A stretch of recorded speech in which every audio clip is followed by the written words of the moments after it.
Hello, everyone, and welcome to BrainMap. BrainMap Seminar Series, as you all know, is co-sponsored by the P41 funded Center for Mesoscale Mapping, housed in Martinos. So without any further ado, and I'm sorry we had a little problem with the Zoom thing, but I see people on Zoom, so that's good. So people have got the new link.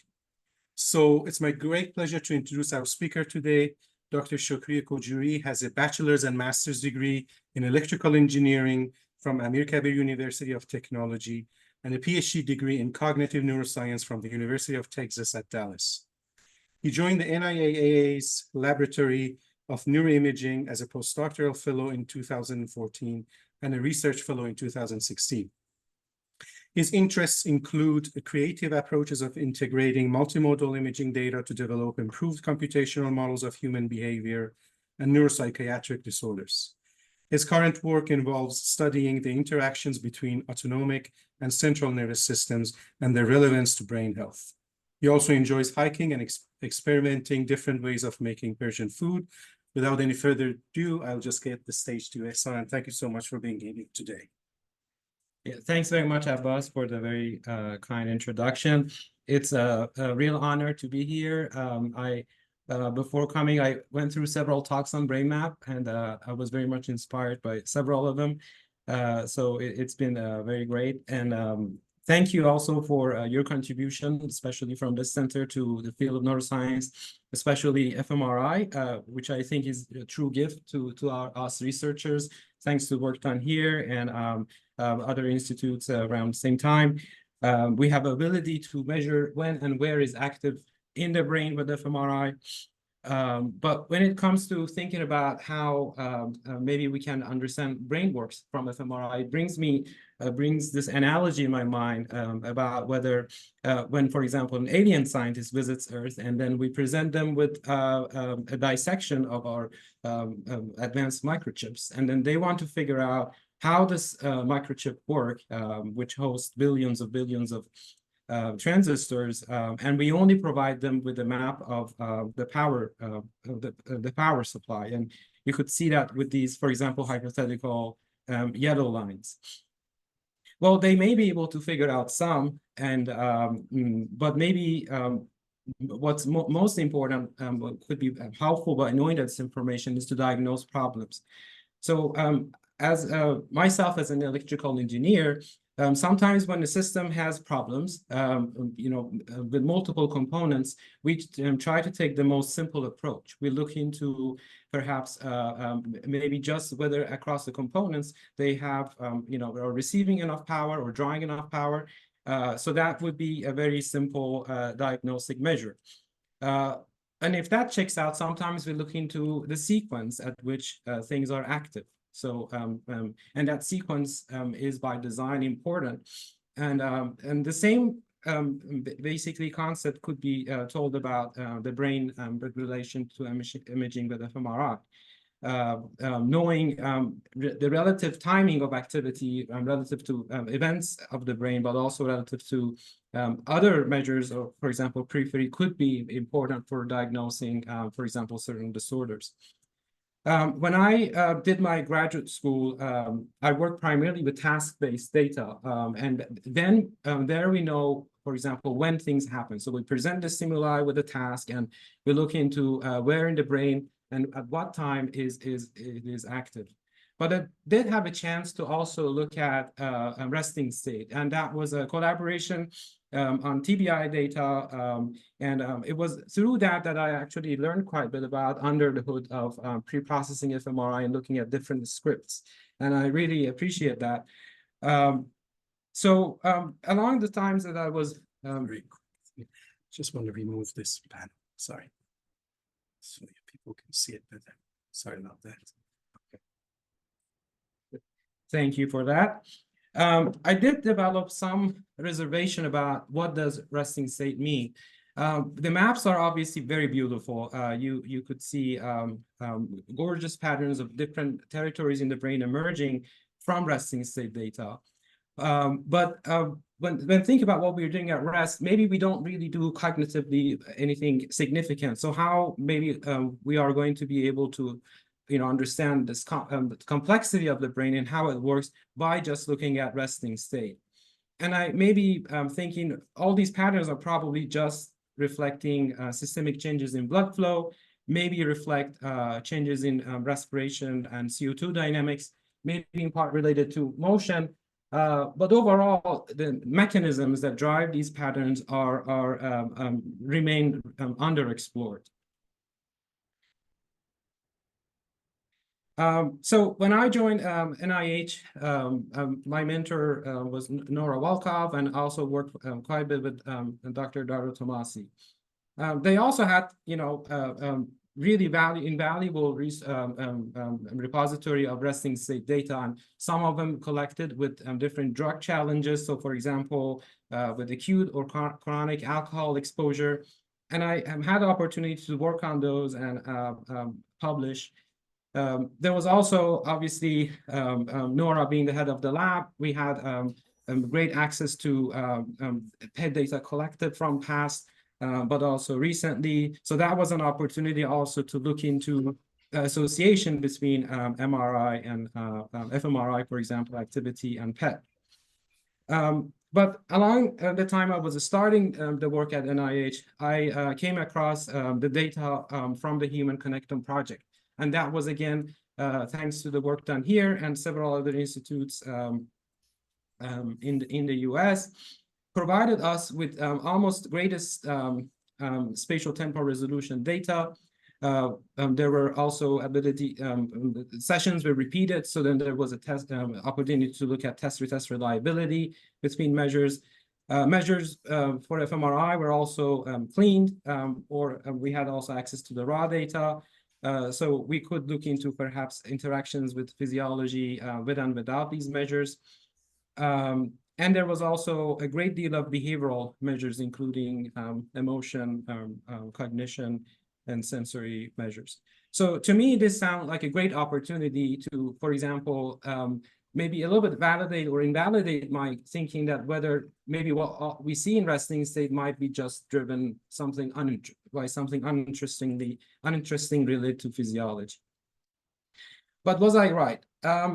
When obviously, you know very well that the central nervous system includes the brain and the spine, and the peripheral nervous system includes, the rest of the nervous system that is involved in regulating a lot of bodily responses. But when we are in resting state, what the task is effectively in the scanner is to, is to stay awake.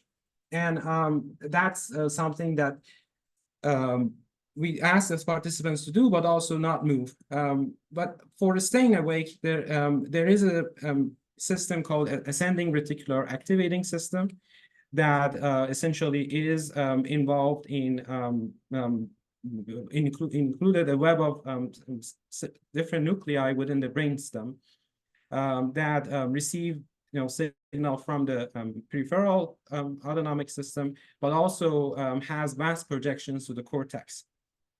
So it's not unreasonable to think that when we are in resting state in the scanner, this might be the main or one of the main driving mechanisms that is responsible for activity that we see in the brain. So we are, this reticular activating system is perhaps constantly engaged in maintaining your wakefulness. And it does have interactions with, for example, autonomic centers through reticulospinal tract. And these interactions may be important for maintaining wakefulness. So in order to measure autonomic function in the scanner, there are obviously more specific measures of sympathetic and parasympathetic components. But what was available with the HCP Human Connectome project data was the pulse and respiration signals. And obviously, I'm here showing an average of the frequency decomposition for the pulse in red and for the respiratory signals in blue. And they have their main, obviously, peak of of frequencies in their associated domains. But for pulse, for example, you have also presence of low frequencies in the below 0.1 hertz. And that's been largely associated with changes in blood volume that has been measured by a pulse signal, and it's been regulated by sympathetic nervous system.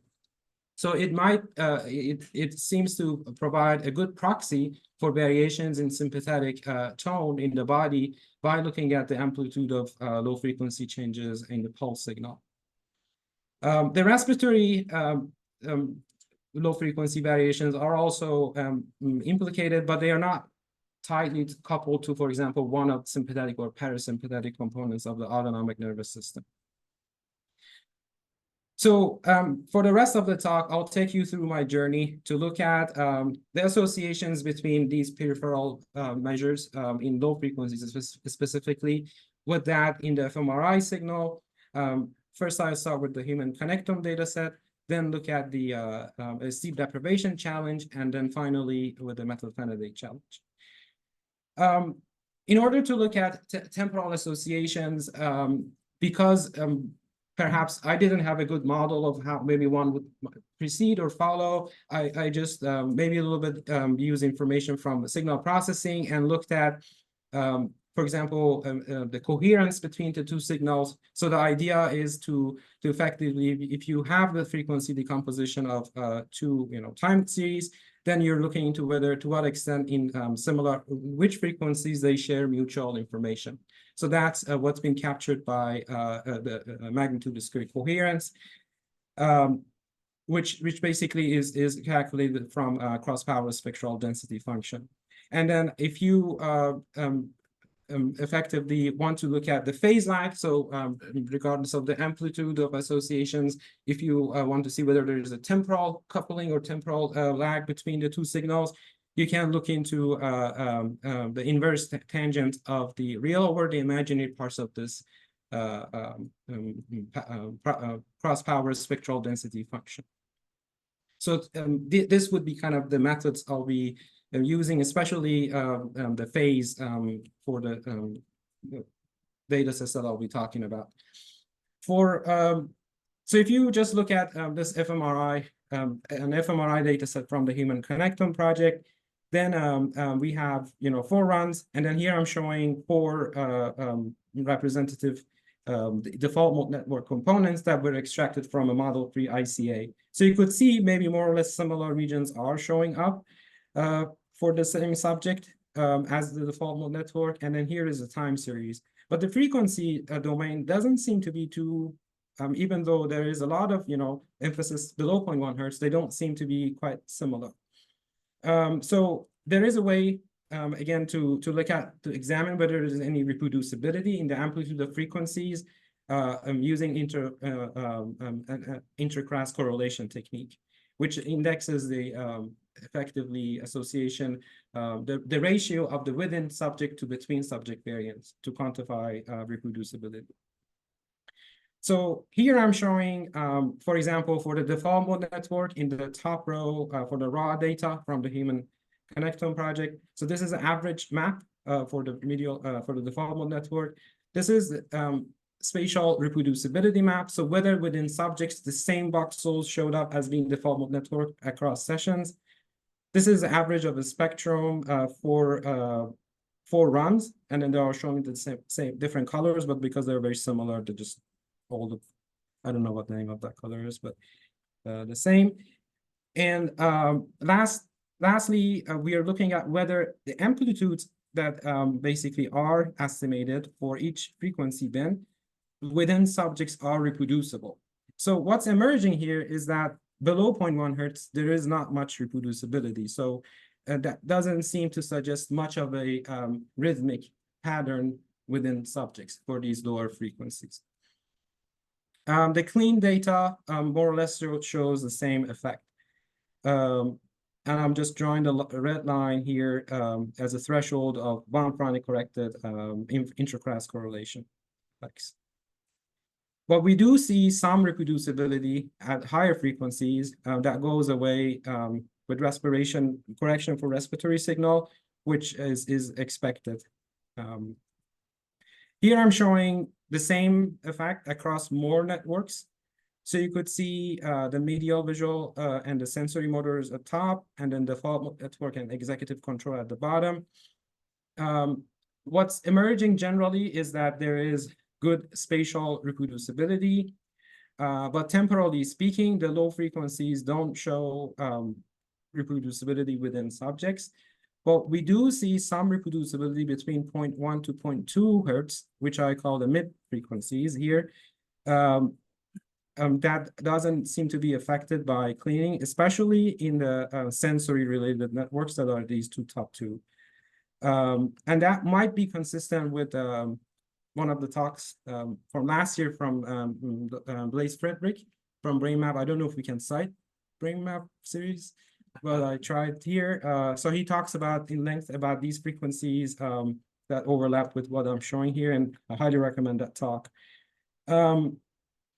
So now we are basically the take-home message is there is not much rhythmicity in below 0.1 hertz, and that is something we're trying to now understand better by looking at associations with the peripheral signal. So for example, here I'm showing associations with the pulse, low frequency, with the whole spectrum of the pulse signal relative to brain signal.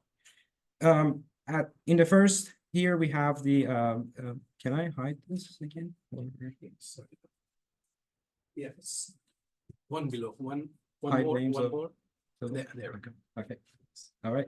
So we have average coherence amplitude for, again, raw and clean data. So you could appreciate that there is association in low frequency variations of the pulse signal with that of this time series of this medial visual network. And that didn't get affected by as much with cleaning the data. And then the same story holds for the reproducibility of these coherence measures within each frequency. So basically, it is a reliable association within subjects. We can also look at the phase. So basically, whether these two signals establish a meaningful temporal phase. And you could see a positive phase being emerging for low frequencies. And that essentially seems to be somewhat also reliable as hitting the threshold for reliability.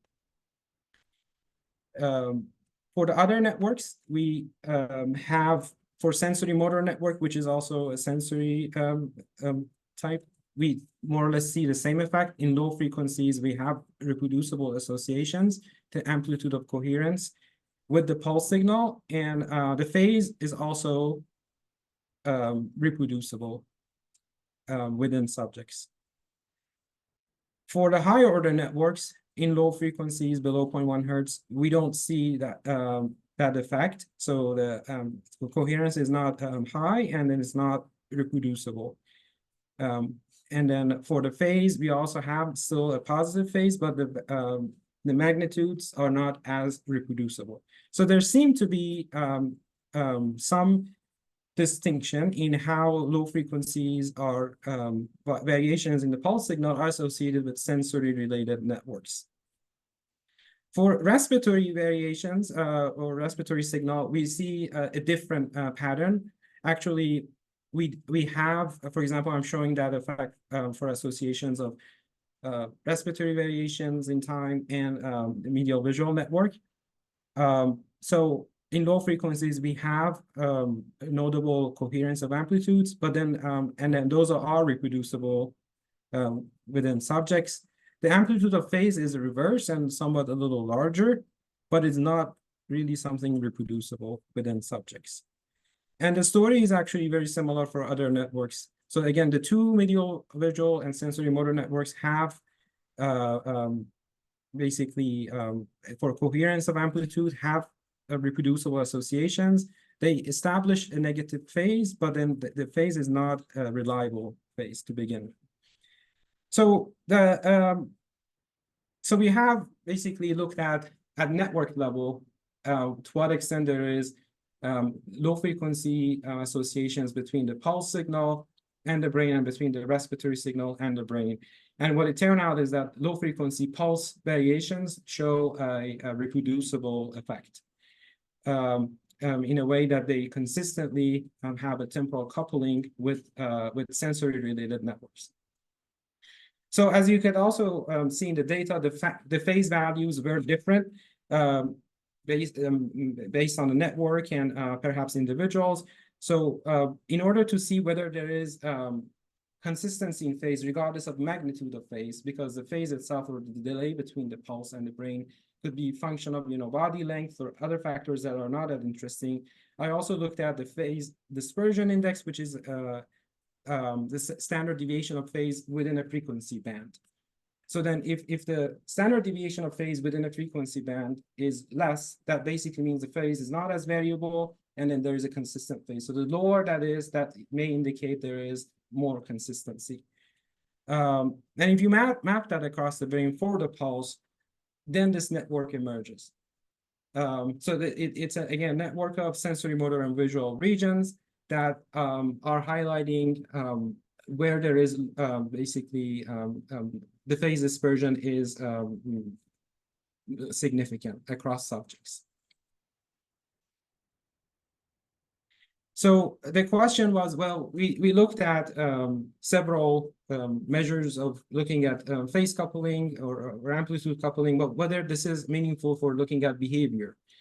And what it turned out is that if you take this measure of phase dispersion, which again, lower phase dispersion means higher consistency in temporal coupling, then we did find, and this is exploratory analysis, correlation with a main dimension of personality and emotions. So obviously when you take a PCA of a large sample of behavioral data, the direction is not anything absolute. So then here, a negative value in these personality component means a more positive, basically positivity. So something, so you may be more less negative, more extrovert.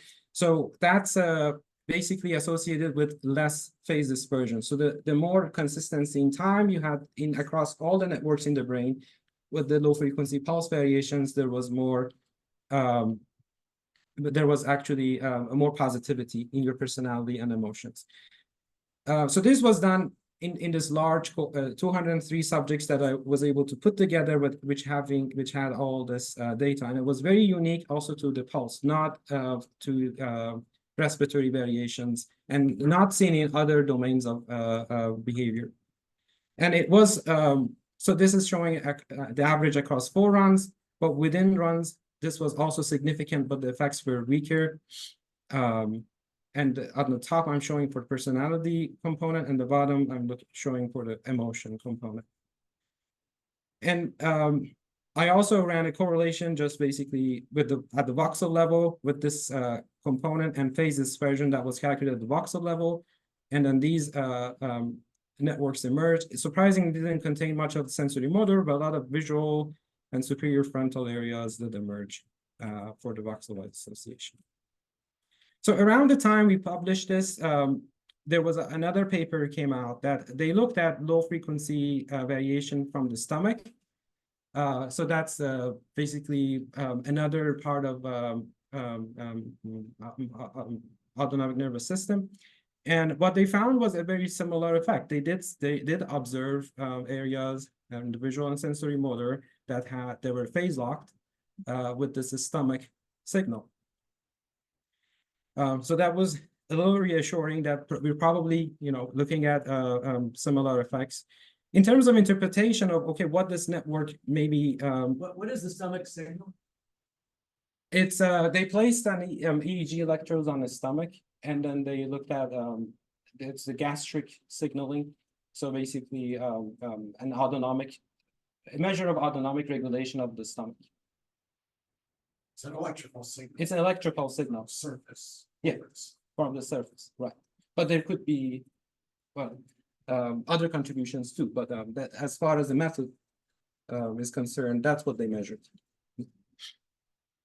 So also a paper came out 2018 too, that from Dr. Liu at NIH, that they looked into areas that show variation with the arousal changes that they identified through a monkey study before that, and the similar regions came up. So variations in arousal basically had correlations with effects in similar regions.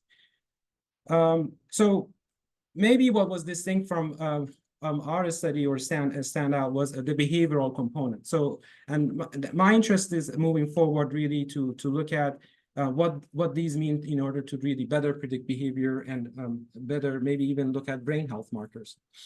So I became interested in looking at how can we modulate the effect in this network. So that we identified the visual and the sensory motor regions as being implicated in this coupling, right? But now I want to know what conditions, what basically modulations can be applied to change the activity of this network altogether. And the sleep deprivation turned out to be a good way to do it. So again, going back to literature, there are regions that basically show enhancement in synchronization along similar territories with sleep deprivation. On the opposite end, if you, for example, give methylphenidate to subjects, which is an attention or arousal enhancer, then you see in this indications of less synchronization as measured by fMRI, again in sensory motor and visual areas. So it seems to suggest an axis of arousal or attention that basically changing along this axis is related to synchronization within this network. So that made that made the central question of my research right now, looking at whether changes in coupling between autonomic and central nervous system, with the way we are measuring it, would be related to modulation in cortical synchronization. So, and then now I'm getting to the second part of my talk, which is the second experiment looking at enhancing synchronization, right? So we saw with the sleep deprivation, there was evidence that this happens. So let's take a look at to what extent autonomic central coupling changes with that. And this was around time we published paper with amyloid beta changes with the sleep deprivation. We were lucky enough to have resting state data with that, and I asked Nora, and then she very much supported to kind of give the opportunity for me to look at it. So this is, again, same cohort that was reported in that study. We had 20 participants that were scanned twice. To index synchronization, I basically took, within network, I took the average of all the voxels and look at the band power within the low frequencies. And the idea was if they're not in sync, then that band power would be low, but if they are in sync, the band power would be high. And this is similar to what's been used also in EEG literature. And I looked at the average phase in low frequencies as an index of temporal coupling between fMRI signal and peripheral measures. And we obviously had amyloid beta burden measures available. So when you are sleep deprived, and I'll show that effect with red here, and blue is rested condition. For the pulse signal, you obviously have the heart rate as the main component, but it doesn't seem to change as much. But in low frequencies, you do see an evidence of enhanced fluctuations for the pulse signal, which is consistent with sleep deprivation enhancing sympathetic tone, and that's been already shown. For respiratory variation signal, we didn't see as much significant change.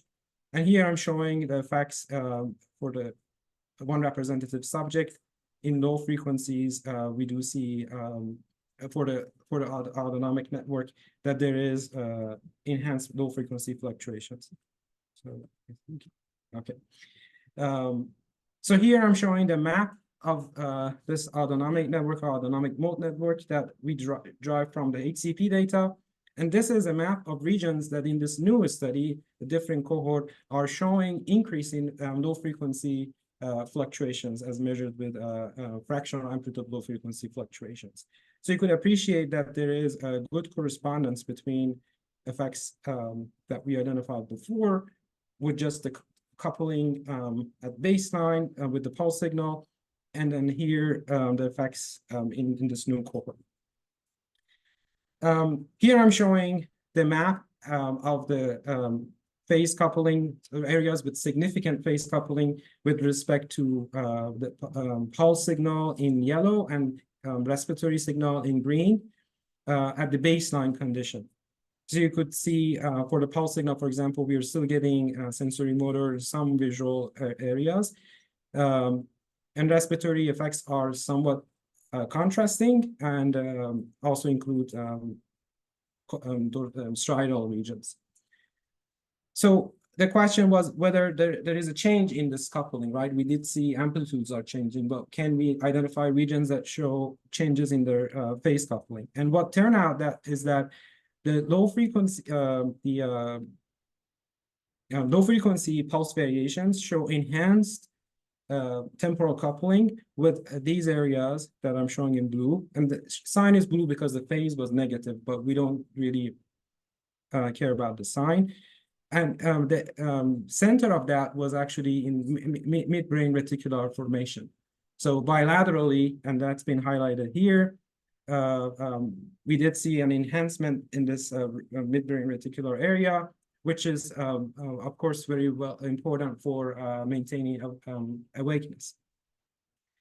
For respiratory effects, I did see also enhancement in phase coupling in some cerebellar areas and some evidence of actually decoupling with some anterior cingulate areas. But for the most part, I like to focus on pulse effects here because the low frequencies respiratory variations, I still have to understand what they mean. But there were some observations. These are all corrected maps as well. Thanks to the work by Dr. Bianchiardi, if I said correct, we now have a really amazing atlas of brainstem. So it's really well defined, and that was a nightmare for me before to really understand, okay, the effects are in brainstem, where they are located. So this is really a really amazing contribution. So now you could see all these nuclei I'm plotting here from the brainstem and here from diencephalon and cerebellum. And what I'm plotting is the effect size of change in the phase. So basically, which nuclei show, more change in terms of effect size with the sleep deprivation. And it's basically representing the coupling, phase coupling between the pulse signal and these nuclei. And the red line is essentially the where the threshold for the correct p-value would be, or a strong effect size, the 0.8 effect size. So the midbrain areas show up, and I've highlighted most of them that survive correction. And one interesting observation was substantia nigra and VTA also did emerge as being contributing to these effects or being present here. And there are dopaminergic centers of the brain, of course. But I didn't see a significant effect, for example, for locus ceruleus, which is important for norepinephrine. But so then it may be what we're seeing is somewhat highlighting how dopamine is contributing to these effects. The diencephalon also for the associations with pulse showed a lot of nuclei there showed a strong effect sizes. And for cerebellum, we are seeing these nice bilateral effects for the respiratory associations that are shown in green. So now, maybe to a little bit integrate these data, the question was, now we have enhanced synchronization in the brain. We have enhanced coupling between, for example, low frequency pulse variations and the brain. Are they related? And they are.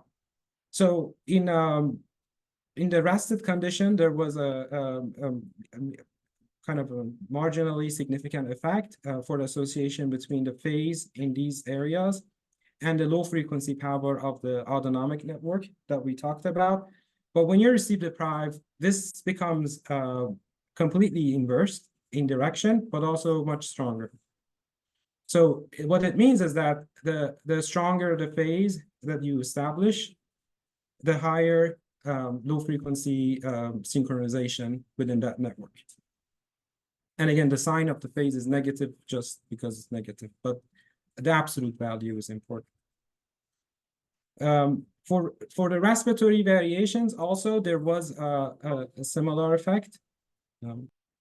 For respiratory variations, again with low frequencies, we did identify some effects in the cerebellum, and the phase coupling again at baseline wasn't a significant predictor of low frequency power of this autonomic network, but at the base, sleep deprived condition, which I'm showing in red here, there was a significant association.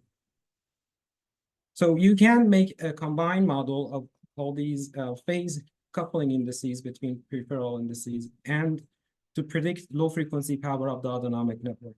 So in blue, I'm showing that effect for the predictors predicting that low frequency power for the baseline rested condition. But at the sleep deprivation condition, this is very notably enhanced. And then we have an R score of about 0.78.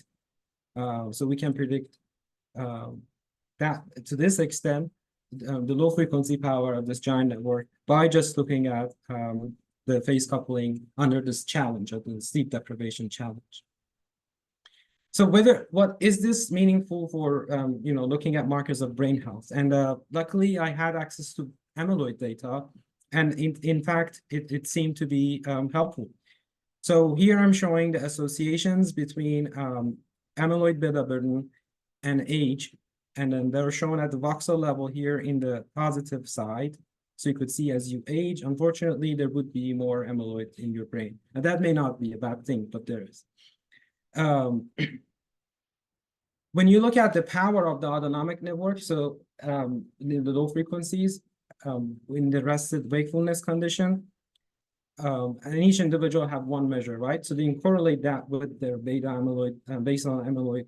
We don't see a significant effect, and that's shown with blue. But in red, we are showing the low frequency power of autonomic network in the sleep deprivation condition. And then some areas in parahippocampal and parietal areas show a significant association, such that if you are able to basically engage this response more, you have less amyloid burden in your brain.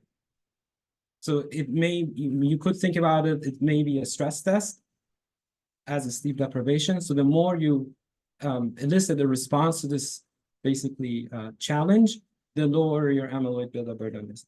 Admittedly, this is a small sample, 20 subjects, but the effect size was interesting. So in a way, yes. Could I just trouble you to say that one more time? So sounds like it might be something very important that I'm not sure. Yes, absolutely. So what it means here is that when you're sleep deprived, you are eliciting a response in the brain. So the synchronization in the brain is increased, which we identified to be related to autonomic central coupling. The more you are able to elicit this response, obviously you don't do it voluntarily, it's involuntary, the lower your amyloid, baseline beta amyloid beta burden is. So the hypothesis is perhaps that response is somehow protective of accumulating. Yeah. And this response, we are not sleep deprived all the time, but whatever leads to this response is likely happening either in the sleep or throughout the day. So it's helpful and protective. Yeah, sure. Brian, is there a bigger question about that? Yeah. So it is a small cohort, 20 is small, but the question is, amongst the people that you were studying, did you look at their baseline sleep behaviors? Because sleep is disrupted, it goes down as you age, so decrease in sleeping as you age just as baseline.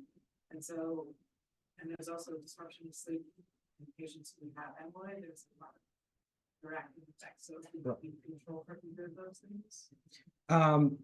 As far as I recall, in this a small sample, we didn't see a significant correlation there. But we have reported amyloid baseline correlations with sleep hours in the actually original amyloid paper. So it's a separate, and we reported that as a part in in this manuscript too. But as far as I recall, I don't think there was a significant correlation there, just because it's a small one. But obviously, you need a larger cohort to really tackle that question. So that in a way, just to do a quick interim summary, and I think we're a little out of time probably, but this is sleep deprivation study is helping to a little bit put forward this hypothesis that the coupling between central and autonomic nervous system, the way we are characterizing it, is relevant to modulating modulations in cortical synchronization, for example, when you're sleep deprived. And then when you're sleep deprived, you probably have a hyperstate reticular activating system, because staying awake is probably a challenge. So then this might be, taxing that system more. So then we have more basically ability to detect underlying associations. When you're sleep deprived, also there is reasons to believe this. What we're seeing is relevant because, for example, the delta waves are enhanced. And it could be that, for example, and they have been shown to be related to lymphatic influx, but also CSF precedes CSF inflow in humans, which was work done here by Laura Lewis et al. Or her team. So it would actually provide opportunities to looking at this in more depth. And finally, I want to go over the methylphenidate experiment, which is looking at the same thing we did just already, but with methylphenidate, which is opposed to sleep deprivation making you drowsy, now you become more alert. So it's the opposite end of this spectrum. Luckily, again, being with Nora, we had measures of dopamine receptors available for D1 and D2. The main hypothesis is that if methylphenidate is reducing cortical synchronization, are we having a proportional change in the coupling between brain and autonomic markers? And the hypothesis too is whether some of the effects that we are seeing specifically would be related to dopamine receptors, specifically dopamine D2, which have been implicated in mediating the effect of basically they basically impact sympathetic function. And I'll get into a little bit of more detail about that later. So with methylphenidate, we didn't see a change in low frequency fluctuations. Well, we did see a change in heart rate, and that's expected for the heart rate at least. We didn't see a significant change for respiratory signals either in low frequencies or that the nominal rate. But what we did see is that, as expected, methylphenidate reduced fractional amplitude low frequencies in similar areas. And if you take the average signal and look at frequency power, then you also see with methylphenidate, you have a reduction in low frequency power across subjects, which indexes reduced synchronization. The respiratory low frequency variations and the brain did not show a significant change with methylphenidate, but the low frequency coupling between the pulse signal and the brain did show a change. So we are seeing a move toward positive values. So going from a negative phase, a significant negative phase, to being going more towards zero. Basically that might indicate somewhat diminished across subject phase coupling. And those areas actually corresponded well with where we are seeing these effects too, for the diminished coupling between pulse and the brain signal. So again, thanks to groups here, we could look at this in higher resolution, but I'll just briefly say that we are still getting the midbrain reticular information formation as showing the strongest effect size of phase change with relative to the pulse signal, similar to sleep deprivation. But obviously here we're seeing an opposite direction of effect.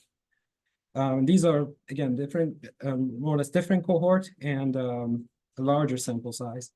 Diencephalon as well, we are seeing similar effects in similar nuclei. We are seeing large effect sizes. And cerebellum, we are not seeing any interesting event as expected. So the main question again for this experiment is whether the reduction in synchronization is related to reduction in coupling between markers of sympathetic tone and the brain. And that's shown here. So if you take the low frequency power and for the autonomic network, and then look at the brain pulse phase coupling in low frequencies, and that's from this map, then you see an inverse association, which essentially means the more change in phase towards zero values, basically the more reduction in synchronization. So they go hand in hand, if that makes sense. The sign is negative just because the initial phase was negative, so then it's going towards zero, and that's why. And I also run the correlation between the dopamine receptor availability in these areas and the magnitude of phase change. And what it turned out is that there is a negative correlation. So the more phase change you have, the less dopamine receptor availability you had within these networks, this network. This was specific to D2, D3, not D1.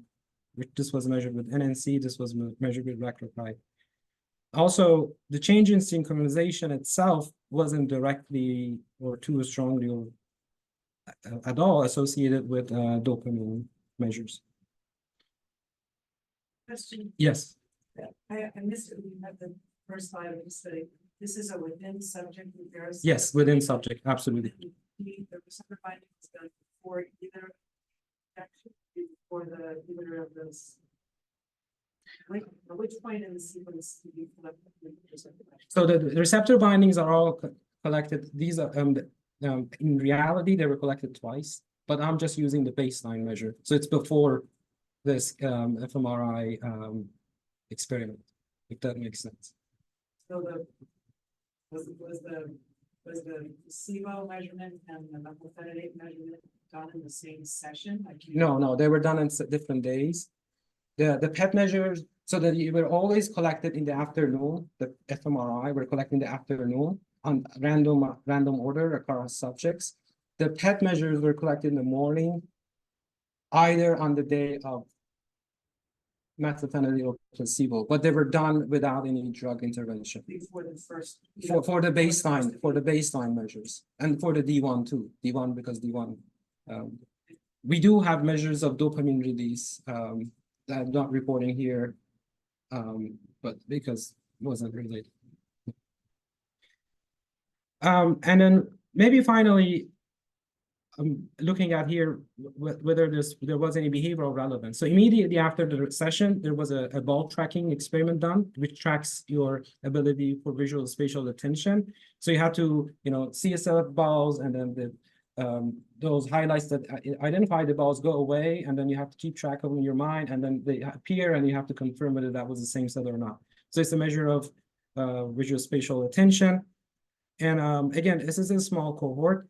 The low frequency change in power didn't maybe show a strong association with behavioral performance. So we had attention overall improved, but that wasn't related to reduction in synchronization. But the coupling between brain and pulse phase in low frequencies, the phase coupling in low frequencies between brain and pulse was associated with improvement in visual spatial attention. So the more you had phase change, you had more improvement in this score in this task. So the interim summary for this part is essentially what we are identifying is with methylphenidate an opposite end of a spectrum with respect to what sleep deprivation is showing. We are seeing with the sleep deprivation enhancement in coupling between low frequency pulse variations in the brain. But then with this methylphenidate, we are seeing an opposite effect. Again, around similar areas, and that's what also highlighted here with these circle graphs. What we are seeing in terms of dopamine receptor availability essentially highlights that the more dopamine receptor you have in an area is protective of this change in coupling between autonomic and central nervous system. And that might be because dopamine receptors act to inhibit sympathetic effects. So then in that sense, if this is related to somewhat related to sympathetic interactions or interventions, then that is protected by having more dopamine receptors in areas in the brain. So the general conclusion for this talk is timing. So what I'm trying to highlight here is that the relative timing of the events relative to the brain, with respect to the brain itself, but also peripheral measures is important. Obviously, we know when the task is happening, but when we're resting, I think these are really key components to understand what's going on in the brain, and then perhaps use that to track certain behavioral traits. We probably can't understand everything about the brain by looking at timing, resting state, but there are, I think, interesting observations that are worth further pursuing. And then I talked about this axis of alertness, arousal, and attention. But what I'm showing about it here is that, well, you have variations in synchronization in the cortex that is directly related to this axis. But it is a function of coupling between central and autonomic nervous systems. And then we tested that in either end of it with the sleep deprivation and methylphenidate. We're looking at HCP data. We saw effects or associations with personality traits. With the sleep deprivation, there were associations with amyloid beta burden. And here with methylphenidate, we're also seeing associations with performance. So in a way, I don't think there are numerous ways of looking at fMRI data, but I would always want to put my money somewhere that I can have better outcomes or better predictability for behavioral or neuropsychiatric outcomes that I'm interested in. So this, and it actually takes me to the final conclusion, if we design imaging or analysis techniques that are inspired by the mechanisms that drive them, I think that would give us a much better capability to predict behavioral and neuropsychiatric outcomes. There are interesting directions I would love to pursue in the future. For example, looking at simultaneous PET, MRI, and EEG. We know, for example, sympathetic and parasympathetic oscillations are inversely related to delta waves. Delta waves are also enhanced in the conditions that I talked about sometimes. So I'm looking at, all these together, perhaps with PET, looking at dopamine, with MRI, looking at whole brain effects, and EEG, looking at what signature of synchronization we are getting, hopefully would give us a better mechanistic insight about what's going on, and perhaps, help with how this could be useful for looking at other measures of behavior. Perhaps measures of dopamine and norepinephrine could be important that are related here. Spine imaging may be another component that could be incorporated with future studies. And also preclinically, we could control more both neural activity and chemical or neurotransmission to better get mechanistic insights. So I'll be interested in a lot of these aspects for future direction. And then finally, there are implications that I think might be more immediately relevant. For example, looking at ADHD, looking at, as we talked, as we saw with the effects of methylphenidate, looking at Alzheimer's, which enhances sympathetic tone, or Parkinson's, which basically leads to dysautonomia. So looking at the central autonomic interactions in these disorders would be relevant. Also epilepsy. And then there was also kind of unexpected observation I had at the conference. For example, SF10, I tried to go to every poster or talk that has autonomic word to it. And I think around 30 or 40% came up about spinal cord injury. So and these individuals basically have issues with autonomic regulation of blood pressure and depending on the location of the injury. So that might be also important to look at in terms of whether if there is cognitive deficits by spinal cord injury that might be contributing, that might have some mechanisms similar to what we talked about today. And finally, what I have in terms of location of areas that are implicated are regions that are highly myelinated. So the sensory motor visual areas are highly myelinated, and you can see that here from this map. So diseases that affect myelination may be relevant also. So with that, I'd like to thank my mentor, Dr. Welkoff. I'm very grateful for her support, and many other people in the lab who helped with the various aspects of this. I have collaborators, and I look forward to more collaborations, and hopefully this could generate more room for future talks. And with that, I'm happy to conclude and take any questions.